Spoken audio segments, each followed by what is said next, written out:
Gome muri kano kanya nagomba mbanze nongere ndabibwire kubera ko dushika hano kuwa kane no kuwa gatanu n'ejo kuwa gatandatu ishengero ryari ritari rike ariko ubu niho tubona ko ryiyongereye cyane. None rero izina ryanje nk'uko bamaze kubivuga ni Pasteur NDAYIRAGIJE Elysee, nkaba nsanzwe nkorera ibikorwa by'Imana muri Aumoneri militaire mw'ishengero riri mu gisirikare. Hanyuma hani Bujumbura turakorera uruhimbi hariya muri batayo para hariya mu Kinanira ya kane, kandi tugakorera n'uruhimbi aha mu ikambi yo mu Ngagara. Nuko rero kindi naco nagomba kubashikiriza intasho ishengero ry'Imana ryandungikanye kugira ngo nze ndamutse iri shengero. Muri Aumoneri barandumanye intasho, hari n'abakozi b'Imana tutari kumwe hano badutumanye intasho. Izo ntasho nimuzakire mu izina rya Yesu mwami wacu. Hanyuma nagomba kandi nshimira Imana kuko Imana yasubiye kunyiyumvira ko ukundi muri uku kwezi turimo. Imana yanyiyumviriye ko nza numva bangenye ko nzoza gufasha uruhimbi hano mu Gahahe.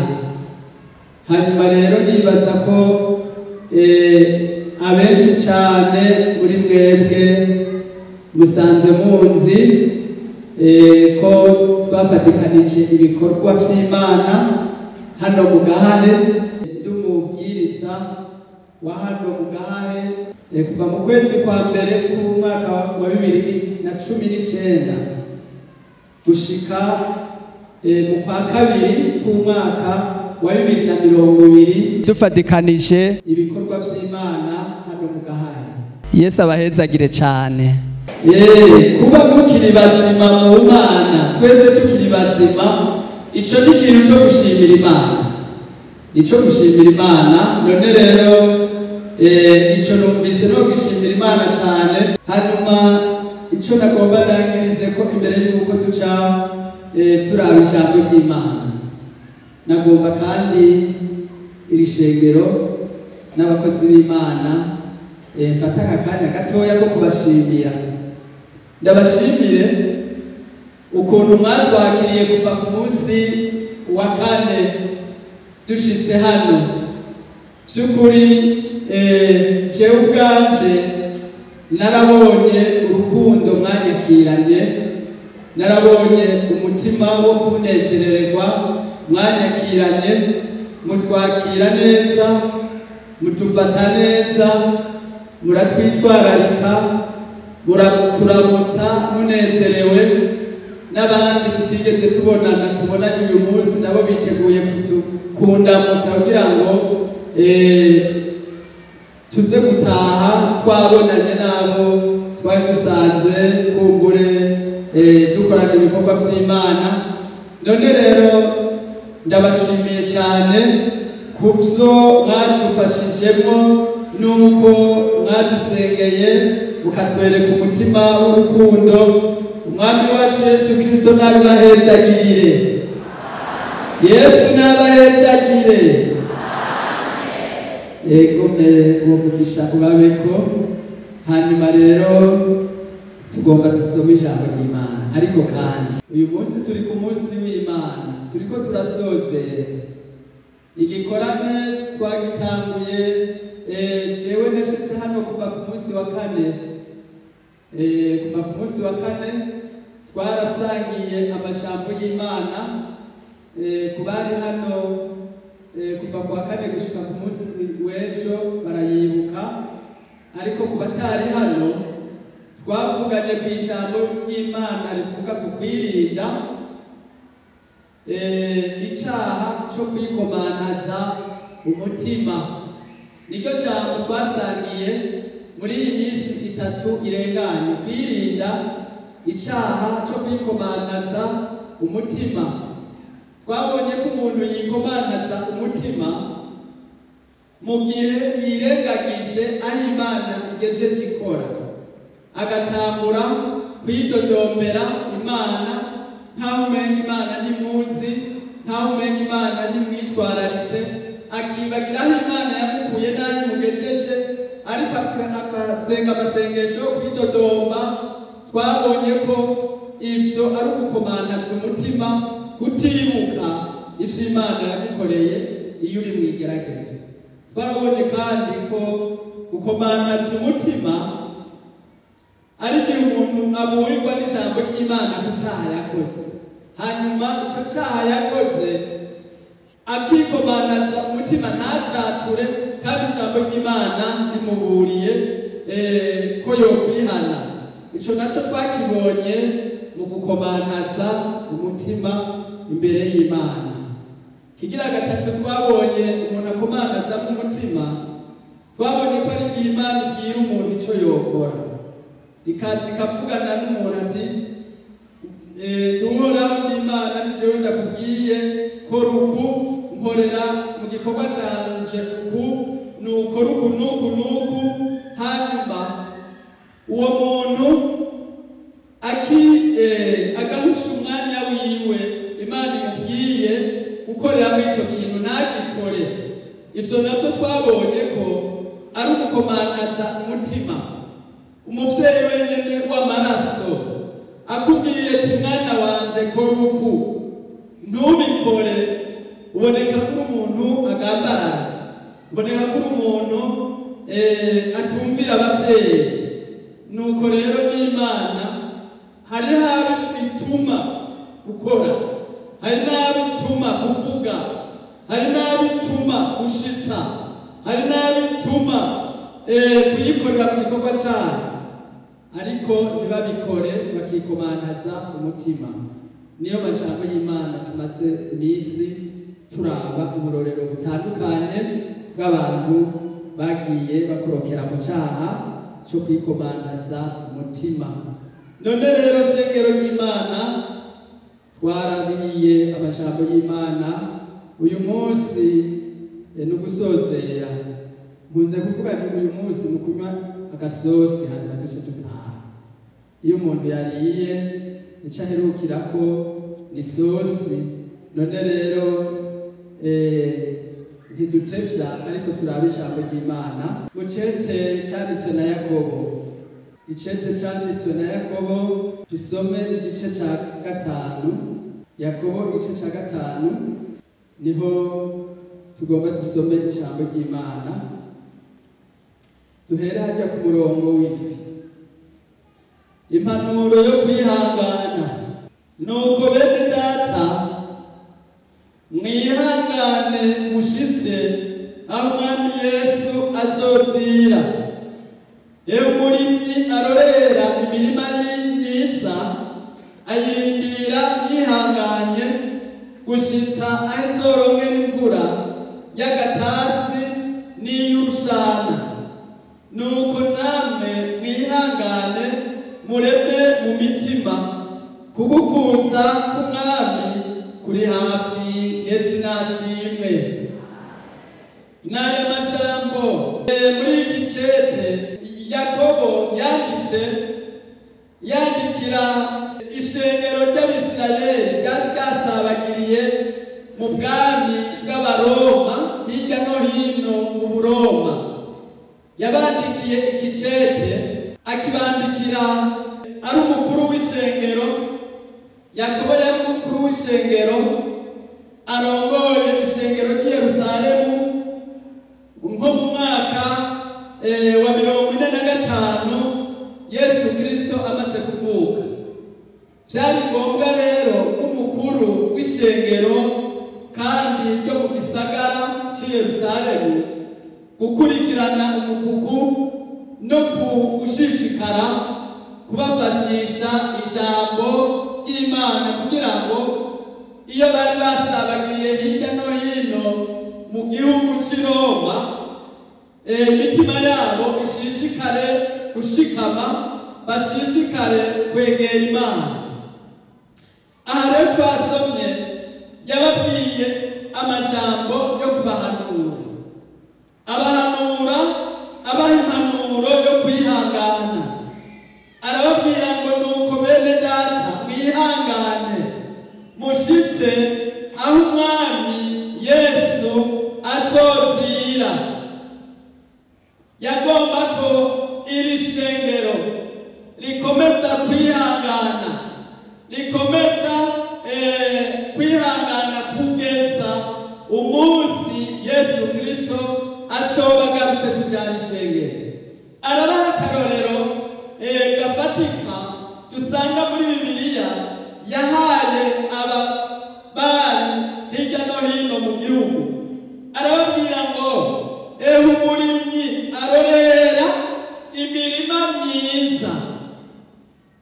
Iyo arorera imirima myiza ngo ayirindira yihanganye gushitsa aho izorongera imvura y'agatasi n'imvura y'urushana. Uwo murimyi akarindira imirima yiwe, ariko imirima myiza. Yakobo yavuze ngo imirima myiza niyo umurimyi arindira yihanganye. Iyo ariko aritegereza umurima wiwe mwiza, aravuga ati naho nshonje uyu munsi, ariko aho umurima uzerera nzorya. Naho nshonje uyu munsi, naho ngenda gusa uyu munsi, ariko umunsi uyu murima uzera nkibura nzambara. Naho uyu munsi ndiko ndafata amadeni nigisha abana, mfata amadeni kugira ngo ndonke ivyondya, ariko uyu murima wanje mwiza umunsi uzera nkibura nkabishora nkaronka amafaranga, nzokwishura abo mperaniye bose, hanyuma byose bigende neza. Yesu nashimwe, Yesu ashimwe. Arababwira Yakobo ngo nuko rero namwe. Aha niho yagarutse mu ishengero ngo nuko rero namwe mwihangane mureme mu mitima, kuko kuza k'umwami wacu Yesu kuri hafi.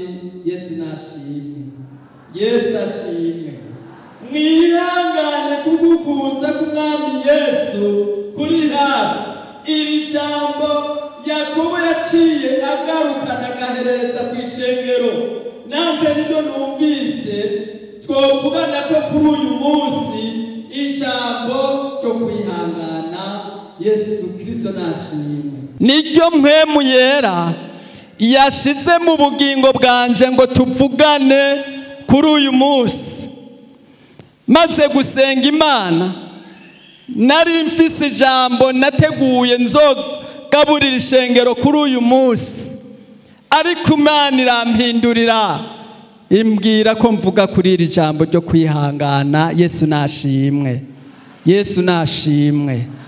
Imbwira ko mvuga kuri iri jambo ryo kwihangana, ngo kubw'ishengero ry'Imana ngo mwihangane, ngo kuko Yesu yarari ejo n'uyu munsi ngo niko ari, kandi nejo ngo niko azoba ari, no mu bihe bitazoshira. Umwami Yesu Kristo ntahinduka. Yesu nashimwe, Yesu ashimwe.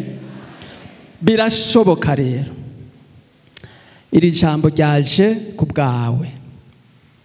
Wewe uyu munsi uri kunanirwa no kwihangana. Hari ibintu biri imbere yawe, hari intambara ziri imbere yawe, hari amageragezwa ari imbere yawe, hariho uburuhe, hariho kurambirwa, hariho kudendebukirwa kuri imbere yawe, gutewe n'ikibazo iki canke kiriya ntazi, na mwene so wundi kumbure atazi, ariko Imana irakugendereye uyu munsi ikubwira ngo ni wihanganira ayo mageragezwa urimwo, kuko Yesu aracakora. Imana imaze kuvuga ngo mwihangane yuko Yesu yari ejo n'uyu munsi niko ari no kugeza ibihe bitazoshira. Imana yagombye kuvugana nawe ngo ihangane, Yesu aracari ku nganje, Yesu aracakora. Yesu yarakiza abagwaye, agahumura impumyi, ibiragi bikavuga, ibipfamatwi bikumva. Yesu uko yari ejo n'uyu munsi niko ari kandi niko azokwamari. Yesu Kristo yarakora ibimenyetso n'ibitangaza by'uburyo butandukanye. N'uyu munsi rero yaje kugira ngo yongere akuremeshe, yongera guhumurize. Ewe muntu ugomba gukorokera mu kinogo Satani yakwimbiye, canke woba ukirimwo uyu munsi ukeneye imfashanyo kugira ngo uveyo ubashe kubandanya urugendo, yakurungikira ijambo ngo ni wihangane, kuko n'uyu munsi Yesu Kristo aracakora. Yesu nashimwe, Yesu ashimwe. Igituma dukwiye kwihangana nikihe? Icambere niki mpwemu yera yavuze niki, uko yarari ejo n'uyu munsi niko ari, ntazokwigera ahinduka, aracafise ububasha, aracafise inkomezi, aracaganza, nta gihe na kimwe ashobora guhinduka, ahinduwe n'ibihe. Nico gituma mwene data ukwiye kumenya ko Yesu naho uri muri ivyo bihe bibi, uri muri ivyo bihe bigoye, urakwiye kumenya ko wari ukwiye kumwambaza, ukibuka abo yagiye akorera ibikomeye muri Bibiliya. Nimba ugomba gusenga neza imbere y'ico kibazo cawe, rondera imirongo yo mu ijambo ry'Imana, soma Bibiliya, ibuka abo Yesu yakijije ingwara, ibuka abo Yesu yishuriye amadeni, rondera uwo murongo, ibuka abo Yesu yahaye uruvyaro, rondera uwo murongo, ibuka abo Yesu yatabaye mu buryo butandukanye, rondera uwo murongo. Hanyuma uhagarare, uce bugufi imbere y'Imana, ubwire Yesu uti Yesu, uko wari uri kiriya gihe, uko watabara, uko wagiriye naka twasomye mu ijambo ry'Imana ukamubera inyishu, nanje ndazi ko uyu munsi ari kukiri, ndagomba nanje ko ungirira nkuko wagiriye naka. Yesu nashimwe. Yesu yiteguye kukwishura.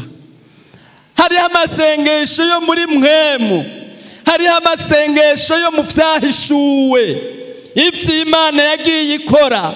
Hari amasengesho atarayo kurondeza, ariko amasengesho akura amajambo muri Bibiliya, amasengesho umuntu yishimikiza yisunze ubushobozi bw'Imana, uko Imana yagiye ikora. Ayo masengesho arimwo ububasha bwo guhindura ibihe. Yesu nashimwe, Yesu ashimwe. Wizere Yesu, naho biruko ntayobewe ikibazo cawe, naho biruko ntayobewe ko uri mu ntambara, ariko umwizere ko Yesu ntaza mu gihe wiyumviriye. Aha niho tunanirirwa. Tugomba ko Yesu aza mu gihe twiyumviriye, ariko wishimikije ijambo ry'Imana, ukizera icyo ijambo ry'Imana rivuga, nuko urabona igitangaza c'Imana, urabona ukugira neza kw'Imana. Muri ivyo biguhagaze imbere, uraronka izindi nkomezi nsha zikubashisha kwihangana. Yesu ashimwe. Igituma kindi dukwiye kwihangana, inyuma yo kwihangana hari inyishu y'Imana. Inyuma yo kwihangana hari inyishu y'Imana. Ariko abantu bananiwe no kwihangana, inyishu y'Imana barayirengana bakayisiga mu nzira. Dusome Yakobo hamwe muri ca gice ca 5 twumva ijambo ry'Imana rivuga. Yakobo igice ca 5 dusome ku murongo wa 11. 5:11 haravuga ngo abihanganye tubita abahirwe. Mwarumvise ukwihangana kwa Yobu, mwabonye ivyo Umwami Imana yaherutse kumugirira, ingene yuzuye imbabazi no kugira ikigongwe. Yesu nashimwe. Abantu bihangana mu bihe bigoye, inyuma yuko kwihangana hari inyishu y'Imana. Yobu twese tumufise ko akarorero gafatika. Yobu twese tumufise ko amageragezwa yaciyemwo. Nibaza ko muri twebwe dukoraniye hano hoba harimwo umwe gusa yoba amaze gushikwa ko n'amageragezwa ya Yobu angana na Yobu yaciyemwo. Twovuga tuti turatomboye kubona umuntu nk'uyo. Ariko nibaza ko tudashobora gushika ku mageragezwa Yobu yaciyemwo, twisunze uko Yobu yagiye ashikwa ko n'ivyago no kugeza ku mutumba wiwe bwite. Ariko Yobu yakomeje kwihangana. Hagera igihe abagenzi ba Yobu bagomba kumutesha ukwizera, ati nta womera uko atacumuye, hari ibyaha wakoze, isuzumura umunyabyaha. Ariko Yobu akarimbura umutima wiwe, akumva yuko umutima wiwe ari amahoro. Nimba uri kurageragezwa, nimba uri mu ntambara, wumva ko mu mutima wawe atajwe rikwagiriza ikibi, mwene data ndaguhumurije nureme, hanyuma wihangane, kuko inyuma yo kwihangana kwawe hariho inyishu Imana igomba ikuzanire. Muvuge muti amen. Hariho inyishu Imana igomba ikuzanire, kandi iyo nyishu yawe irihuta, kubera ko wihanganiye amageragezwa. Dusomye mu ijambo ry'Imana ngo abihanganye n'abahirwe. Mwarumvise ukwihangana kwa Yobu, ingene ivyo Umwami Imana yaherutse kumugirira. Umwami Imana yuzuye imbabazi, Umwami Imana yuzura ikigongwe, hanyuma aramushumbusha Yobu ivyo yari yaratakaje vyose, kugeza naho imushumbusha kugeza ku ruvyaro. Ibindi vyose mu bwenge bw'umwana w'umuntu womengo vyoshoboka, ariko hakagera igihe ibindi umuntu womengo yokwimvira ngo ntivyoshoboka. Ariko vyose imbere y'Imana iyi hagurutse kukubera inyishu inyuma yo kwihangana. Icambere gusagaza ko ni imbabazi, ikigira kabiri nuko ni kigongwe, ikigira gatatu n'urukundo, ikigira kane ni ivyiza. Vyose rero bigaca bikuza ko, maze ukabona ko Imana ikubereye inyishu. Ndakwifurije ko Imana ikubera inyishu mu izina rya Yesu. Imana yacu iragomba ukwihangana ko kuba mu bugingo bwawe, mwene data, kubera ko umuntu atihangana biramugora kugira ngo ashobore kugendera mu bugombe bw'Imana. Ariko kwihangana ni ikintu gikomeye cyane. Kwihangana kuratuma ivyo Imana yadusezeraniye vyose tubihabwa. Urafise ivyo Imana yagusezeraniye. Imana yaragusezeraniye kuzokugirira neza. Imana yaragusezeraniye kuzogukiza. Imana yaragusezeraniye kuzogutabara. Mbega ufise ikibazo ikihe? Ufise ikibazo ikihe? Ufise isezerano irihe Imana yakuvuze ko? Umviriza, ni wihangane. Nimba Imana ariyo yavuganye nawe, nimba hari aho mwasezeraniye n'Imana, mwene data, uko kwihangana ni wakubamwo kuzotuma ivyo Imana yagusezeraniye ibigushitsako. Yesu nashimwe. Soma hariya mu Baheburayo igice ca 6 turabe uko havuga. Abaheburayo igice ca 6 ku murongo wa 13. Abaheburayo 6 ku murongo wa 13 haravuga ngo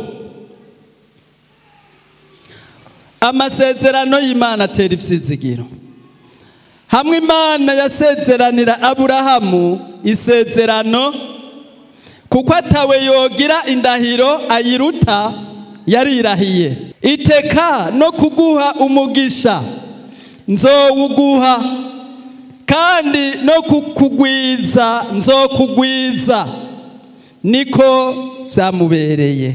Amaze kwihangana ahabwa ivyasezeranywe. Yesu nashimwe.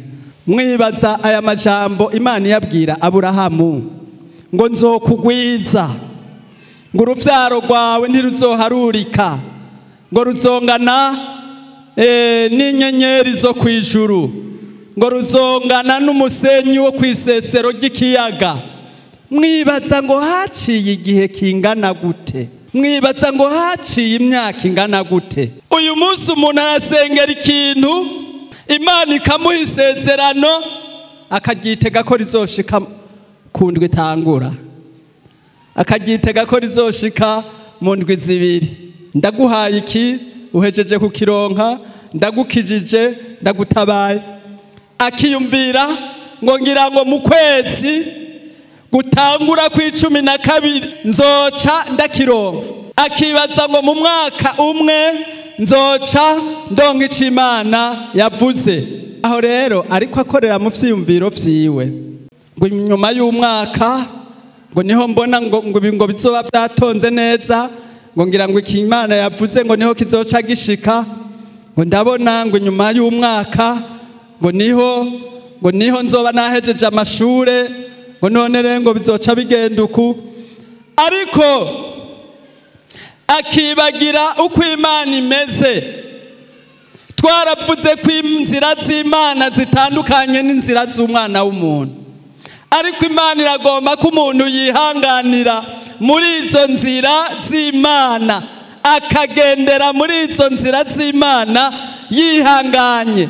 Inyuma yo kwihangana rero, igihe ntazi na wewe utazi, Imana iraza igashitsa isezerano ryayo, kubera ko wihanganye mu isezerano wari ufise imbere y'Imana. Abantu benshi barananirwa no kwihangana. Abantu benshi barahindukira bakavuga ngo Imana yarababeshe. Barahindukira bakavuga ngo wa muntu yari yavangiwe. Bagatangura kwidodombera Imana, bagatangura gukekeranya Imana. Ariko mwene data Aburahamu, sogokuruza wacu, yarihanganye igihe kirekire, imyaka myinshi, kugezaho Aburahamu yabaye ivyizigiro vyo kuvyara kuri Sara, abona yuko vyamaze kurengana. Ariko Imana yacu ntikangwa na karabaye. Yesu nashimwe. Imana yacu ntikangwa na karabaye. Kandi y'urugamba rushushe nagomba ndakubwire mwene data, niho ruba rugiye kurangira. Kubera ko uko wegereza amasezerano yawe, niko abadayimoni nabo bakofya urugamba ngo rushuhe gose, kugeza biyumvira ko wota. ukomoka wota ukidodombera Imana biyumvira yuko wogera ahantu ukihebura ukiganyira ukidodomba urugamba ruca rutera rushuha rufise inkomezi nyinshi. Ariko nagomba ndaguhumurize mwene data, nimba urugamba rwawe rugeze aho rushuha ubona ko urugamba rukomeye, ahubwo komeza wihangane kuko inyishu yawe igomba kugushikira. Yesu nashimwe. Reka guhanga amaso iyo misozi y'amageragezwa imbere yawe ni ikintu gito. Iyo misozi y'amageragezwa imbere yawe Imana yitegereza ni ikintu gito, ariko wewe wari ukwiye guhanga amaso Yesu ukarenganya amaso imisozi. Amaso yo mu buryo bw'imwemu arabona inyuma y'imisozi, amaso yo mu buryo bw'imwemu arabona inyuma y'ibintu Satani yahagaritse imbere yawe nk'amabariyeri. Nuhanga amaso Yesu inyuma y'iyo misozi niho ahagaze akuhumuriza ngo humura, ndi kumwe nawe, ni wihangane, nanje nditeguye kukugirira neza. Yesu nashimwe. Yesu nashimwe. Reka kunanirwa no kwihangana uca usubira mu vyaha. Abantu benshi bariko baratakaza agakiza, bariko barasubira mu vyaha, bariko barakora ibigabitanyo. Yaragiye kwa muganga vyaranse, ibipimo vyose nuko amasikanere yose yarapimye, ingwara yiwe yarabaye amayobera, akayobera abadokiteri. None rero uyu munsi yananiwe no kwihangana ngo ahange amaso mw'ijuru. Uyu munsi yasubiye mw'isi, yagiye kuraguza, yagiye ku bapfumu. Mwene data, aho wagenda ku mupfumu nta numwe mwari kumwe yakubona, ariko Imana yarakubonye. Aho wakora ivyo wari wararahiye, ivyo wari warihanye, kubera ku musozi w'amageragezwa ubaye muremure cyane ugacuca mu nzira zitarizo, Imana yarakubonye. Iragomba ko uyu munsi wihana, iragomba ko uyu munsi wisabira imbabazi, iragomba kuhindukira ukava mu bigabitanyo. Nayo Imana dusenga ibonye umuntu yihanye, ibonye umuntu atsinzwe, aho yari yahagarikiye niho yongera kugusezeranira ati komeza, nzokugirira neza, niteguye kugutabara. Ariko wabanje gutsindwa mu mutima ati Mana, hari ivyangoye, naridodomvye, narihebuye, nariganyiye, narasenze nabi, narapfukamiye bayari, narasubiye mu vyaha, narakoze ibinyuranye n'ubugombe bw'Imana. Umaze kwirimbura imbere y'Imana, ukereka Imana intege nke zawe zose, Imana iraguhindukira ikugirira imbabazi, hanyuma yongere igukomorera ukwihangana, igukomorera ukunesha. Hanyuma inyuma y'ivyo yiteguye kukubera inyishu, uvuga uti amen. Hariho igitsibo kizohabwa abantu bihanganye. Yakobo yavuze ngo hahirwa umuntu yihanganira ibimugerageza, ngo kuko niyamara kurama azohabwa igitsibo c'ubugingo. Ico Imana yasezeranye, Imana itazi kubesha, Imana yubasha. Abo bantu bihangana hariho igitsibo bazohabwa bashitse mw'ijuru. Ndakwipfuriza mwene data kuzohabwa igitsibo c'uko wagiye ukorokera mu mageragezwa ukihangana. Ndakwipfurije nuko kuzoshika mw'ijuru maze igitsibo co kwihangana ukazogihabwa mu bandi, kuko hariho intambara wagiye ugwana ukanesha, maze ukabandanya urugendo uterusha imbere.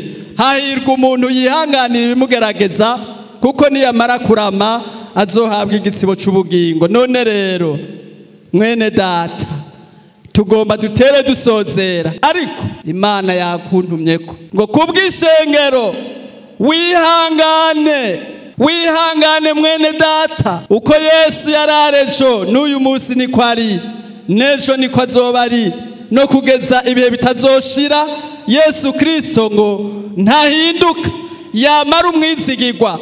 Rorera Imana wihanganye. Dusome Abaheburayo igice c'icumi. Abaheburayo igice c'icumi, dusome ku murongo wa 32. Duce dusenga Imana. Haravuga ngo, ariko mwibuke iminsi ya mbere, hamwe mwari mumaze kwakirwa n'umuco, mwihanganira ibisinzikaza vy'indwano nyinshi. Kimwe mwacitse akabarore, mutukwa mubabazwa. Ikindi mwafatanije n'abagirirwa batyo, kuko mwababaranye n'ababosho, kandi mwemeye munezerewe kunyagwa ivyo mutunze. Mumenya yuko mufise itunga riruta ivyo kuba vyiza rikamaho. Nuko ntimute ubushizi bw'ubwoba bwanyu buri n'impera ikomeye, kuko mukwiye kwihangana, kugira ngo nimwamara gukora ivyo Imana igomba, mubone guhabwa ivyasezeranywe. Yesu nashimwe. Yesu ashimwe. Urakwiye mwene data gushikama atabwoba. Nta catugerageje kitari ico umuntu yoshobora kwihanganira, ariko kura ubwoba mu mutima wawe, kura amaganya mu mutima wawe, wizigira Imana ishobora vyose, wizigira Imana atakinanira, wizere Yesu yazuye abapfuye, yambitse abagenda gusa, agaburira abashonje, akiza ingwara z'uburyo butandukanye, akora ibikorwa n'ibimenyetso vy'uburyo butandukanye. Uwo Yesu ntahindagurika, kandi n'uyu munsi aragukunda mwene data. Ariko banza wiyeze, banza wezwe, waragize intege nke, warangaje umutima. Ivyo nivyo biriko bibabaza umwami Yesu. Ariko hindukira gatoya, ubwire Yesu uti ndi umunyantege nke, narataye ukwizera, narakorokeye mu gukekeranya, narakoze ikintu kibi, nabuze ukwihangana, ngirira imbabazi. Mu nyuma Imana yiteguye kugusubirizaho isezerano rishasha, kandi yiteguye kukubera inyishu, kuko inyuma yo kwihangana hari inyishu y'Imana. N'aya majambo y'Imana bayumvise mwese. Umwami wacu Yesu Kristo nabahezagire. Mwuname dusenga Imana. Ariko ni bangahe bobwira Imana ati Imana nyuhagira, ngirira imbabazi, uko wari urejo n'uyu munsi ni kuri nari navyirengagije, nari navyibagiye kugikora ibitangaza. Utari Imana y'Abisirayeli gusa, ari kuri Imana ya bose. Shika hano mwene data, amaraso ya Yesu arakuhagira. Yesu arakugirira imbabazi, Yesu araguharira, hanyuma agukomorera inkomezi, inkomezi nshasha zo kwihangana, inkomezi nshasha zo kwizera, inkomezi nshasha zo gushikama atabwoba imbere y'ico gitero c'abadayimoni. Reka gutega ubwoba n'abadayimoni batsinzwe, kandi warakishijwe ufise Yesu. Ngwino wikungumura abadayimoni, nukugarukana umutima w'inkomezi no gushira ubwoba. Urabe ingene Imana igiye kugukorera igitangaza. Kaze kwa Yesu.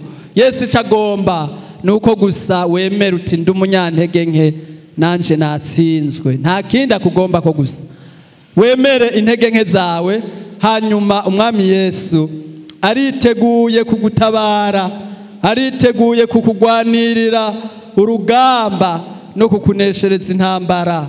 Ngwino maraso ya Yesu akweze.